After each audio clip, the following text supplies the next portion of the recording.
പോട്ടെ മോളെ. പുതിയ സ്ഥലമാണ്, പുതിയ ആളുകളാണ്. നോക്കിയും കണ്ടും ഒക്കെ നിൽക്കണം, കേട്ടല്ലോ?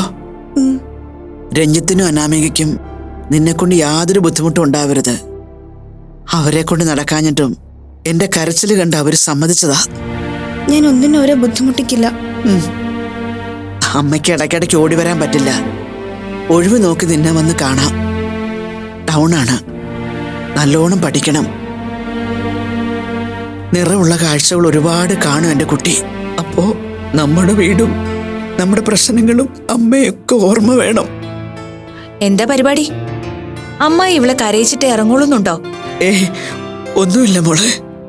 ഞങ്ങളുടെ അവസ്ഥകളൊക്കെ അവളെ ഒന്നുകൂടെ ഓർമ്മിപ്പിക്കുകയായിരുന്നു. അമ്മായി ഒന്നും ഓർമ്മിപ്പിക്കണ്ട, മനസ്സമാധാനത്തോടെ പൊയ്ക്കോ. രഞ്ജിത്ത് അമ്മായി കൊണ്ടുവിടും. വാ.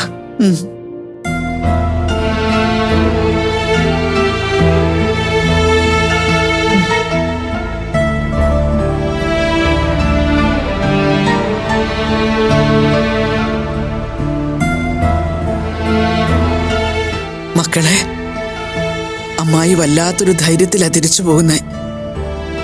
ലോകത്തെവിടെ കൊണ്ടുപോയി നിർത്തിയാലും നിങ്ങളുടെ അടുത്ത് നിർത്തുന്ന ഒരു സമാധാനം എനിക്ക് കിട്ടില്ല. അമ്മായി ധൈര്യമായിട്ടിരിക്കെ.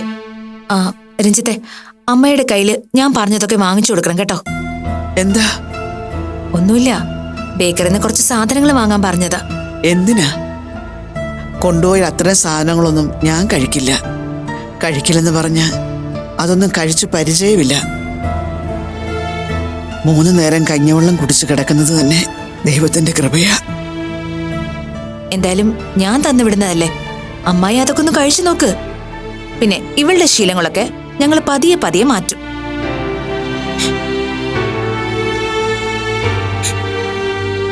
എന്താ അമ്മ പോട്ടേടി.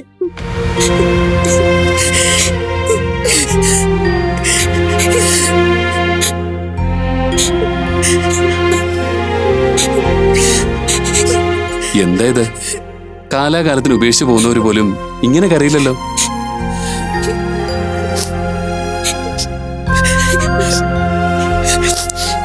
ഇനി നിന്നാ ശരിയാവില്ല. വാ മോനെ.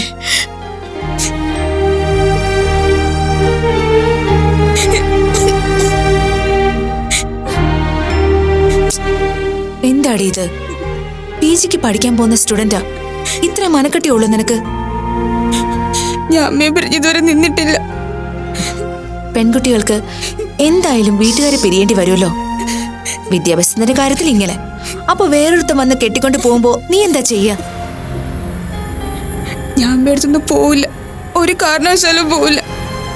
അതൊക്കെ ഇപ്പൊ പറയും, കുറെ കാലം കഴിയുമ്പോ ഞാൻ നിന്നോട് ചോദിക്കുന്നുണ്ട് കേട്ടോ. വാ, നമുക്ക് എന്റെ മുറിയിൽ ചെന്നിരിക്കാം. വേണ്ട, ഞാൻ ഒന്ന് കുറച്ച് കിടക്കട്ടെ. ആസൂത്രം എനിക്ക് മനസ്സിലായി. കരയാനല്ലേ? തൽക്കാലം അത് അനുവദിച്ചു തരാൻ സ്വല്പം ബുദ്ധിമുട്ടാ. അമ്മയോട് ഞങ്ങൾ പറഞ്ഞത് കേട്ടല്ലോ, ശീലങ്ങളൊക്കെ പതിയെ പതിയെ മാറ്റുമെന്ന്. അതിന് ആദ്യത്തെ റൂൾ എന്താണെന്നറിയോ? ഒന്നിന്റെ പേരിലും സങ്കടപ്പെട്ടിരിക്കാൻ പാടില്ല, കേട്ടല്ലോ? പോട്ടടി.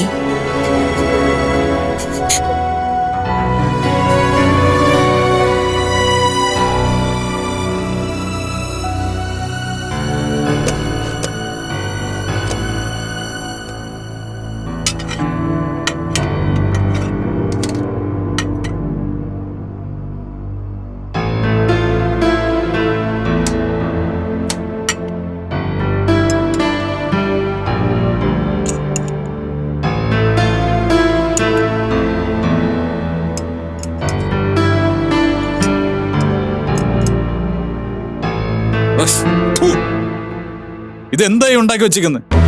ഉപ്പുമില്ല, വെന്തിട്ടുമില്ല. ഇങ്ങനെ ഉണ്ടാക്കിയാൽ മതി ആരെങ്കിലും പറഞ്ഞിട്ടുണ്ടോ? സാർ, ഭക്ഷണത്തിന് കുഴപ്പമൊന്നുമില്ല. എന്ന് നീയാണോ തീരുമാനിക്കുന്നത്? ഒരു കാര്യം ഞാൻ പറയാം, ആവശ്യമില്ലാതെ സംസാരിക്കാൻ വരരുത്. ഭക്ഷണത്തിന് ഒരു കുഴപ്പമില്ലല്ലോ, പിന്നെ അച്ഛനെന്തിനാ കള്ളം പറയുന്നേ? നീ മിണ്ടായിരിക്കടാ. നീയാണോ അച്ഛനെ ടേസ്റ്റ് പഠിപ്പിക്കുന്നത്? യാമിമോൾ അതൊന്ന് കഴിച്ചു നോക്കിയേ. എന്ന് വെച്ചാൽ എനിക്കാണോ കുഴപ്പം? ഞാനാണോ കുഴപ്പക്കാരൻ? അയ്യോ സാർ, അങ്ങനെയല്ല. പിന്നെ എങ്ങനെയാണ്? ഒരു തലയ്ക്കൽ മഹാറാണിയുടെ ഭരണം, അടുക്കളയ്ക്കൽ വന്നാൽ അവിടെ വേറെടുത്തി. അപ്പൊ പിന്നെ ഞാൻ ഇവിടെ ജീവിക്കുന്നതിൽ എന്താ അർത്ഥമുള്ളത്?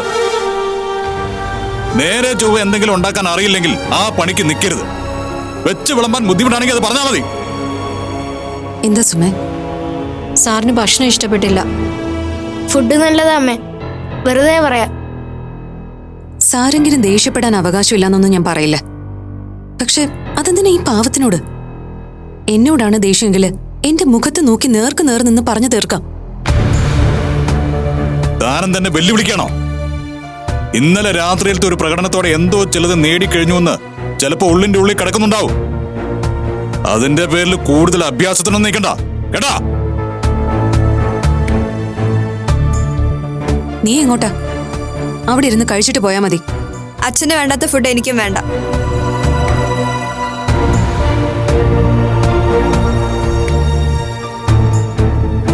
നീ എന്തിനാ വിഷമിക്കുന്നെ?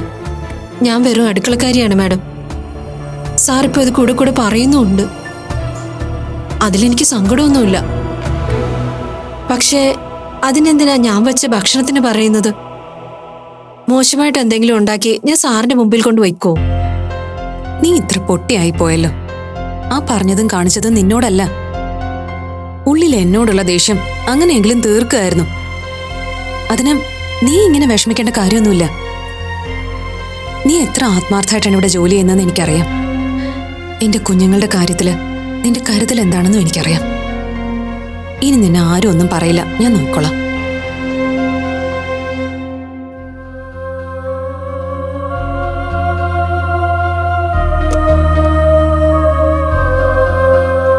അമ്മ കഴിക്കുന്നില്ലേ? കഴിക്കാം. സുമ ഉണ്ടാക്കുന്ന ഫുഡ് അതെന്തായാലും എനിക്കിഷ്ടം. ചേച്ചി? ഇപ്പൊ എന്തായാലും ഞാൻ പോയി വിളിക്കുന്നില്ല. കൂടുതൽ സംസാരമൊന്നും ഉണ്ടാവണ്ട. മോൻ കഴിക്ക.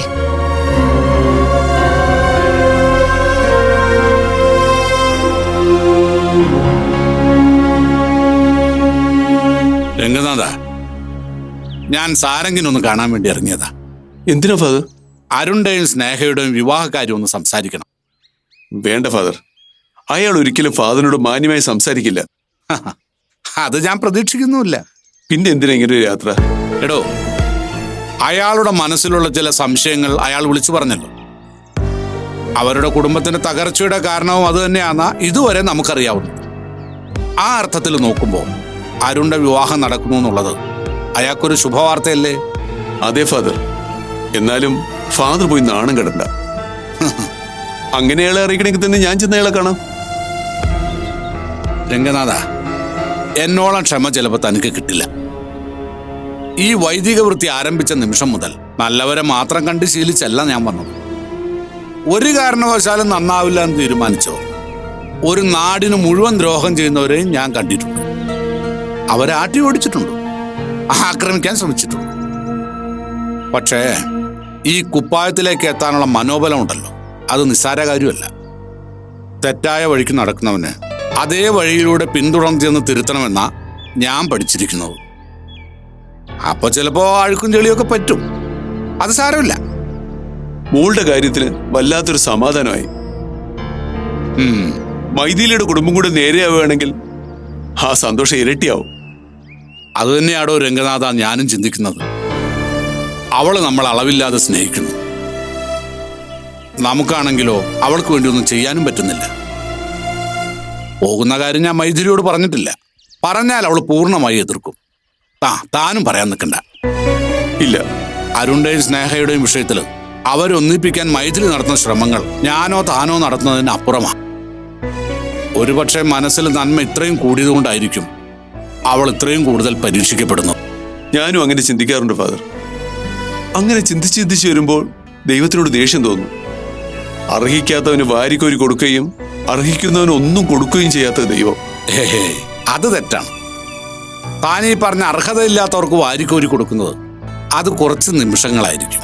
പക്ഷെ അർഹതയുള്ളവർക്ക് സമാധാനം കൊടുക്കുന്നത് ആയുഷ്കാലം മുഴുവനായിരിക്കും. കുറച്ച് വേദനിച്ചാലും അത് സുഖത്തിലേക്കുള്ള വഴി തന്നെയായിരിക്കും. ഞാൻ അങ്ങോട്ട് പോയിട്ട് വരാം. ഫാദർ പോയി വന്നിട്ടൊന്ന് വിളിക്കൂ, എനിക്കൊരു സമാധാനം ഉണ്ടാവട്ടെ. അങ്ങനെ ആയിക്കോട്ടെ, വിളിക്കാടോ.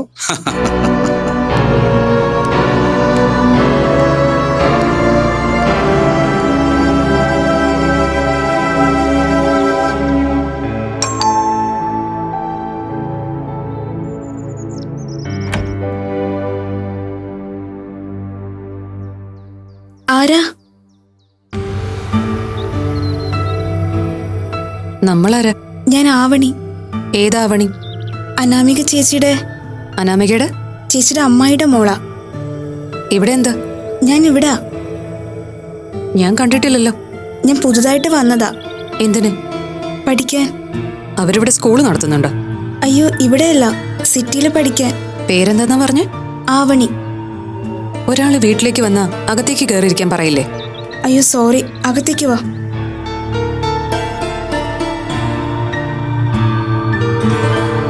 അതെ, ഈ കാണിക്കുന്ന പാവത്തരമൊക്കെ സത്യമാണോ അതോ കാട്ടിക്കൂട്ടുന്നതാണോ? ഇല്ല, ഞാൻ ശരിക്കും പാവാ. പലരും അങ്ങനെ പറഞ്ഞാ തുടങ്ങ്. പിന്നെ അനാമികയ്ക്കും രഞ്ജിത്തിനും ഒരു ബാധ്യതയാവോ? എന്താ ഒന്നും മിണ്ടാത്ത? ഞാൻ ആർക്കും ഒരു ബാധ്യതയാവില്ല, ഒരാൾക്കൊരു ബുദ്ധിമുട്ടുണ്ടാക്കില്ല.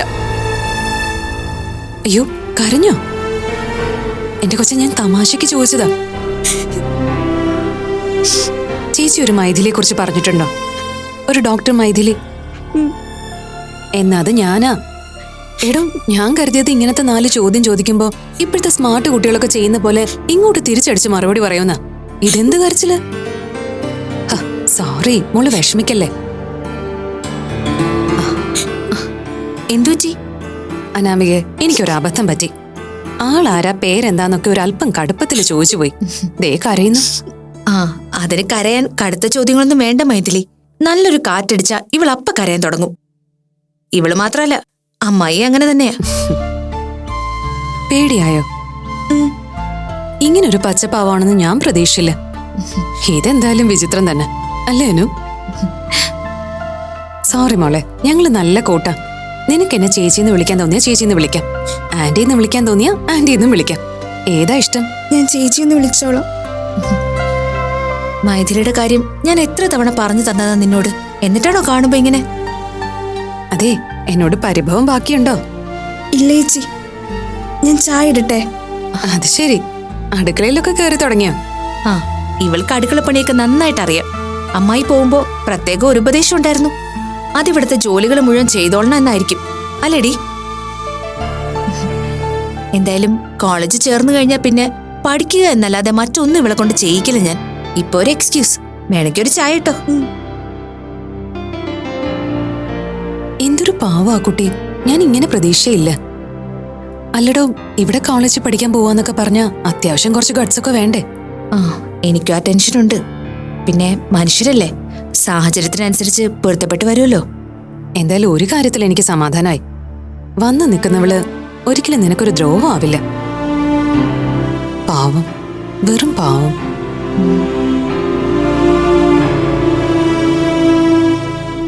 വൃന്ദ, ആ, ഈ പെൻഡിങ് സാലറി ഡീറ്റെയിൽസ് ഒക്കെ മെയിൽ ചെയ്തായിരുന്നോ? Let me check sir. അത് ഓൾറെഡി സെൻഡ് ചെയ്തിരുന്നല്ലോ സർ. ഓക്കെ. സർ, എന്താ? ഞാൻ പറയുന്നത് ശരിയാണോന്നറിയില്ല. ടോട്ടൽ സ്റ്റാഫിന്റെ ഒരു പരാതിയാണ്. പരാതിയാണെങ്കിൽ അത് കേൾക്കാൻ ഞാൻ ബാധ്യസ്ഥനാണല്ലോ.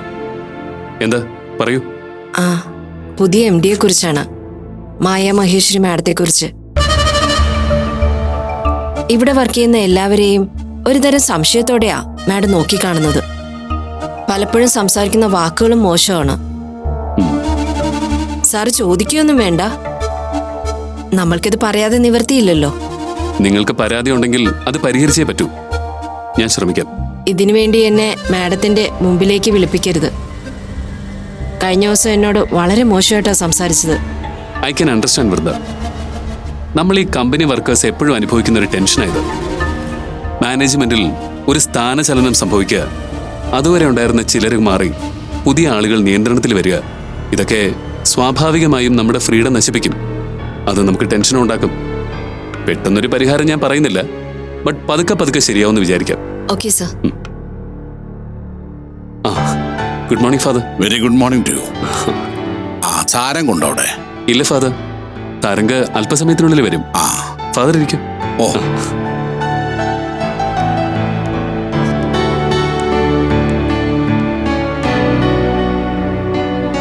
ഫാദറെ കാണാൻ വന്നത്?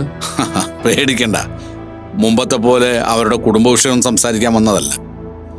അരുണിന്റെയും സ്നേഹയുടെയും വിവാഹം നിശ്ചയിച്ചു. അതൊന്ന് സാരംഗിനോട് പറയണം. അത് വേണോ ഫാദർ?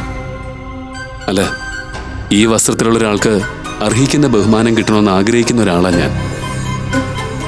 സാരംഗിന്റെ ഭാഗത്ത് നിന്ന് ഫാദറിനോട് അത് ഉണ്ടാവില്ല. അപ്പൊ പിന്നെ ഞാനത് പ്രതീക്ഷിക്കുന്നില്ലടോ.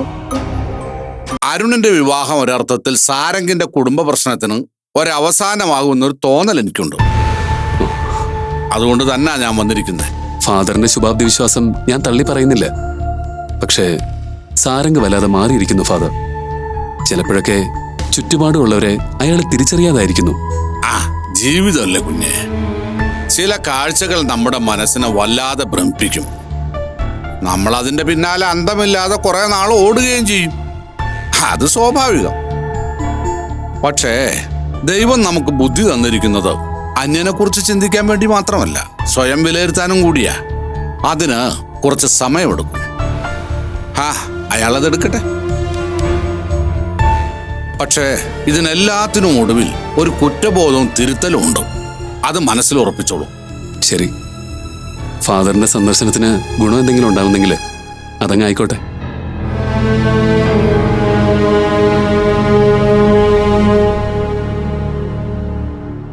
സ്നേഹിക്കും അരുണിനും ഇടയ്ക്കുള്ള പ്രശ്നം ഇത്ര പെട്ടെന്ന് ഒത്തുതീർപ്പാവുമെന്ന് ഞാൻ പ്രതീക്ഷിച്ചില്ല. താൻ ഒരുപാട് കഷ്ടപ്പെട്ടു അല്ലേ? സ്നേഹയുടെ മാറ്റം സ്വന്തം അവസ്ഥ ഓർത്തതുകൊണ്ട് മാത്രം ഉണ്ടായതാ. അവളുടെ അച്ഛന്റെ വിഷമം ആ കുട്ടി പരിഗണിച്ചിട്ടുണ്ടാവും. അരുണിന്റെ പ്രശ്നം ഞാൻ അവനെ കൊണ്ട് തീരുമാനം എടുപ്പിച്ചു എന്ന് പറയുന്നതാവും ശരി. അവന്റെ വിവാഹം നടക്കാത്തത് എന്റെ കുടുംബജീവിതത്തിന് തടസ്സമാണെന്ന് ഞാൻ പറഞ്ഞപ്പോ മറ്റൊന്നും പറയാതെ അവൻ സമ്മതം പറയായിരുന്നു. അതാണ് തനിക്ക് അരുണിന്റെ മനസ്സിലുള്ള സ്ഥാനം. അയാൾ എപ്പോഴും പറയില്ലേ താൻ ദൈവത്തെ പോലെയാണെന്ന്. ആ, പിന്നെ ഞാൻ ഹോസ്പിറ്റലിൽ നിന്ന് 1 മാസം ലീവ് എടുക്കുക. 1 മാസത്തെ ലീവോ? എന്തിന്? 2 ദിവസം അടുപ്പിച്ച് ഹോസ്പിറ്റലിൽ പോകാതിരുന്ന ബോറടിക്കുന്ന ആളാണല്ലോ താൻ. ഇത് കരുതിക്കുട്ടി എടുക്കുക. കാര്യം സ്നേഹവിവാഹത്തിന് സമ്മതിച്ചെങ്കിലും അവള് പറഞ്ഞൊരു ഡിമാൻഡ് ബാക്കിയുണ്ട്. അരുണും ഞാനും തമ്മിൽ അധികം അടുപ്പം പാടില്ലാന്ന്. 1 മാസം അതിനു വേണ്ടി ഒരകലം. തനിക്ക് വേറെ ജോലിയൊന്നുമില്ലേ? അങ്ങനെ എത്ര കാലം മാറി നിൽക്കാൻ പറ്റും? ഈ 1 മാസം കഴിഞ്ഞാലും നിങ്ങൾ ഒന്നിച്ചല്ലേ ജോലി ചെയ്യേണ്ടത്? അതല്ലടോ, ഇനിയുള്ള കുറച്ച് നാളുകള് അവരുടെ ജീവിതത്തിലെ കുറച്ച് നല്ല മുഹൂർത്തങ്ങളാ. അതിനിടയിൽ എന്നെക്കുറിച്ചൊരു ചർച്ച ഉണ്ടാവരുതെന്നേ ഞാൻ വിചാരിച്ചുള്ളൂ. തൽക്കാലം വീട്ടിലെ അസ്വസ്ഥതകളും കുറച്ച് പേഴ്സണൽ പ്രോബ്ലംസും ഒക്കെ പറഞ്ഞ ലീവ്. താൻ അങ്ങനെ ലീവ് എടുത്താലും അരുണത് മനസ്സിലാവും. പിന്നെ താൻ അവഗണിക്കുന്നു എന്നൊരു തോന്നലുണ്ടായ ആ ചെക്കൻ പിന്നെ എന്താ കാണിച്ചു കൂട്ടാന്ന് പറയാൻ പറ്റില്ല. ഏയ്, ഇതുവരെയുള്ളതൊന്നും ആയിരിക്കില്ല ഇനി അവന്റെ ലോകം. സ്നേഹ, അവർക്ക് വരാൻ പോകുന്ന കുഞ്ഞ്, അതിനെക്കുറിച്ചുള്ള സ്വപ്നങ്ങൾ. അതിനിടയിൽ ഇതും ഈ പ്രശ്നങ്ങളും ഒക്കെ പതുക്കെ പതുക്കെ മാഞ്ഞുപോകും. ഒടുവിൽ കൂടെ വർക്ക് ചെയ്യുന്ന ഒരു ഡോക്ടർ. ആ നിലയിലേക്ക് അരുൺ മാറിക്കോളും.